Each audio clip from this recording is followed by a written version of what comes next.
उत्तर प्रदेश के जिला बरेली में लोकसभा चुनाव से पहले जगा ईवीएम का जिन। आपको बताते चले, लोकसभा चुनाव से पहले ईवीएम का जिन फिर जाग गया। ईवीएम हटाने को लेकर पैनी नज़र सामाजिक संस्था समेत मेरा हक फाउंडेशन ने विरोध शुरू कर दिया है। पैनी नज़र सामाजिक संस्था ने ईवीएम हटाओ देश बचाओ का नारा दिया है, तो वहीं मेरा हक फाउंडेशन ने एवं में तकनीकी समस्या का हवाला देते हुए जिलाधिकारी के माध्यम से चीफ जस्टिस ऑफ इंडिया के नाम ज्ञापन सौंपा है। सामाजिक संस्थाओं का आरोप है कि सत्तारूढ़ party electronic vote machine EVM के गलत उपयोग कर रही है। मैडम, आज जो है धरना प्रदर्शन चल रहा है, क्या मांगे आपकी? देखिए, ये धरना प्रदर्शन है ईवीएम के खिलाफ। ईवीएम से जो चुनाव हो रहा है 2014 से ये चुनाव हो रहा है और लगातार हर चुनाव में ईवीएम की गड़बड़ी पाई जाती है। इसकी शिकायतें संस्थाएं कर रही हैं, विपक्षी पार्टियां कर रही हैं, वकील कर रहे हैं, बहुत लोग इसकी आवाज उठा रहे हैं, लेकिन हर बार इस आवाज को दबा दिया जाता है और हर बार बीजेपी सरकार जीत रही है। जबकि बीजेपी सरकार लगातार जनता के विरोध में काम कर रही है, जन विरोधी कानून बनाकर ला रही है, जन विरोधी कार्यवाही कर रही है, उसके बाद भी आखिर ये सरकार कैसे जीत जाती है? जब जनता में आप जाकर पूछते हैं तो कहते हैं हमने वोट नहीं दिया।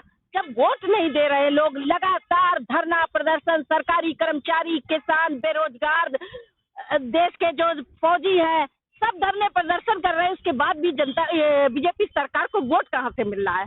और आप देखिए, फेसबुक पे जितने भी मोदी भक्त हैं, अंध भक्त हैं या जो भी कहे उनको, लिखते हैं कि आएगा तो मोदी ही। आखिर इस बात में दम कहाँ से आता है? उन्हें कैसे पता कि आएगा तो मोदी ही?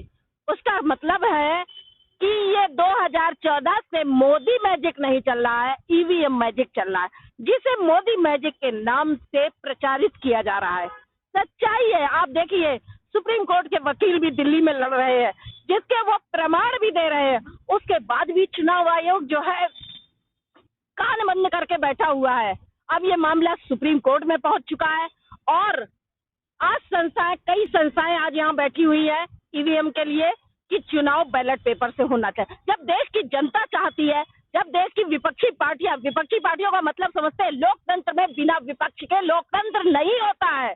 और लोकतंत्र में विपक्ष में जिसने जो भी जीतते हैं, विपक्षी पार्टियां हैं, उनके जनप्रतिनिधि हैं, उनके पीछे लाखों लोग होते हैं। लाखों जनता कह रही है कि हमें बैलेट पेपर से चुनाव चाहिए। क्यों नहीं इस देश में बैलेट पेपर से चुनाव किया जाता? क्यों मोदी जी ईवीएम को पकड़ कर बैठे हैं? कोई तो राज है। इसका मतलब है कि ये सरकार जनता के वोट से नहीं, ईवीएम से बन रही है और ये मुहिम यहाँ से स्टार्ट होती है और ये मुहिम 2024 का चुनाव किसी भी कीमत पे ईवीएम से नहीं होने दिया जाएगा और ये बैलेट से चुनाव किया जाएगा।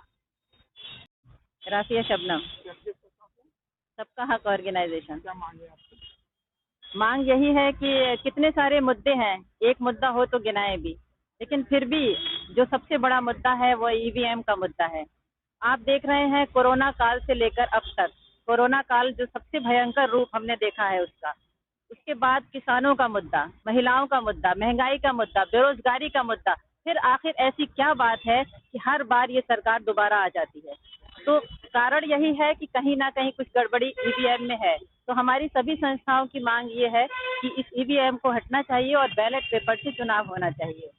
बस यही मांग के लिए हम सब इकट्ठे हैं और उम्मीद है कि इस पर हमारी आवाज़ जो है दूर दूर तक पहुँचेगी। डीएम साहब को ज्ञापन देंगे आज। क्या नाम है आपका? मेरा नाम मोहम्मद वसीम है सर।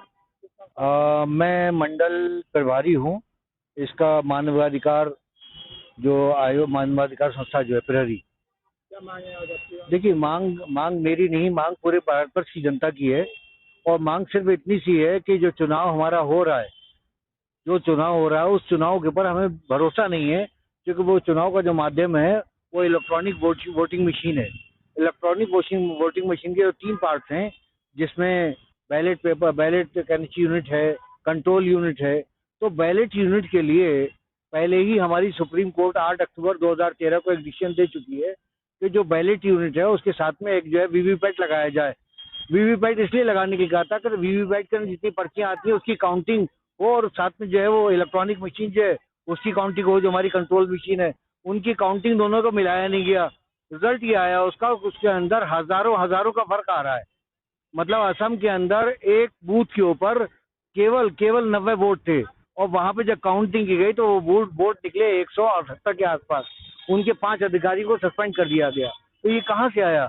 मतलब जो टोटल हमारी मशीन है, जैसे हमारी इलेक्ट्रॉनिक वोटिंग मशीन है जो 2014 के अंदर हमारे एक आरटीआई कहने चाहिए उसने बंदे ने एक एप्लीकेशन सबमिट की चुनाव आयोग को कि आपने कितनी इलेक्ट्रॉनिक वोटिंग मशीन खरीदी, जो बेंगलोर से और आपने हैदराबाद से खरीदी है।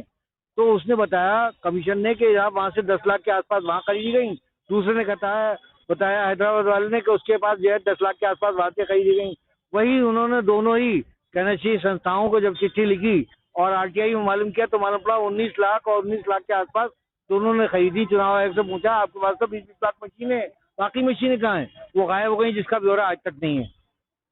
मेरा सबमिशन ये है कि हमारी जब प्रदेश की जनता और देश की जनता ये कह रही है कि इलेक्ट्रॉनिक मशीन से चुनाव नहीं होगा, वीवीपैट से चुनाव नहीं होगा, वीवीपैट से काउंटिंग नहीं होगी, हमारा चुनाव जो है वो बैलेट पेपर से होना चाहिए, तो उसमें परेशानी क्या है?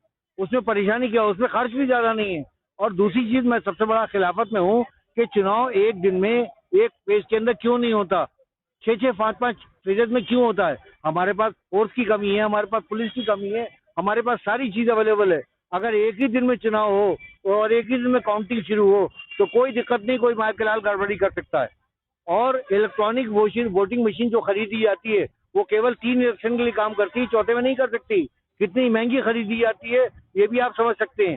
जबकि बैलेट पेपर हमारा जो है केवल कुछ करने की जरूरत नहीं है। आज भी चुनाव हमारा बैलेट पेपर से होता है, बैलेट पेपर से चुनाव आज भी होता है। मुझे ताज्जुब इस बात का है कि जब मैं बरेली की काउंटिंग के अंदर गया था तो वहां पर जिस वक्त बैलेट पेपर से चुनाव काउंटिंग चल रही थी, समाजवादी पार्टी आगे चल रही थी, अचानक जब ईवीएम खुली तो अचानक जो है भाजपा आगे चलने लगी। ये क्या मतलब है इसका? मेरा सबमिशन सिर्फ इतना सा है कि इसके अंदर खर्चा भी कम है और कोई डिसीजन लेने की जरूरत नहीं है। केवल जो है देखिए, आज भी बैलेट पेपर से चुनाव होता है, आधा चुनाव बैलेट पेपर से होता है, आधा ईवीएम से होता है। तो मैं ये कहता हूँ कि पूरा पेपर बैलेट पेपर से क्यों ना कराया जाए। और जहां तक रहा टाइम का ताल्लुक, तो जिस वक्त क्लोजिंग होती है, देखिए जब नाम वापस लिए जाते हैं उसके बाद में जो है बैलेट पेपर छपता है हर जगह का अलग अलग। तो जब नाम वापस लिए जाते हैं उसके बाद इतना टाइम है तो डिसीजन लेने में कोई दिक्कत नहीं होना चाहिए। हम चाहते हैं कि चुनाव पारदर्शी हो, चुनाव बिल्कुल ट्रांसपेरेंट होना चाहिए, जैसा कि संविधान का आर्टिकल 224 और 229 ये कहता है, 324, 329 ये कहता है कि जो हमारा कहना चाहिए चुनाव आयोग है वो निष्पक्ष पारदर्शी चुनाव कराए। और इसीलिए हमारी गुजारिश है, हम लोग इसीलिए यहाँ पर इकट्ठा हुए हैं। मेरी गुजारिश है क्योंकि हमें देखिए मेन जो चैनल्स हैं उन पे भरोसा नहीं है, हमें केवल सोशल मीडिया जो आप जैसे लोग ईमानदार लोगों से भरोसा है, जो हमारी बात यहाँ से लेकर सुप्रीम कोर्ट तक, हमारी बात यहाँ से लेकर के कहना चाहिए चुनाव आयोग तक पहुँचाएंगे। इसीलिए मैं आपसे शुक्रिया अदा करता हूँ। थैंक यू सर, धन्यवाद।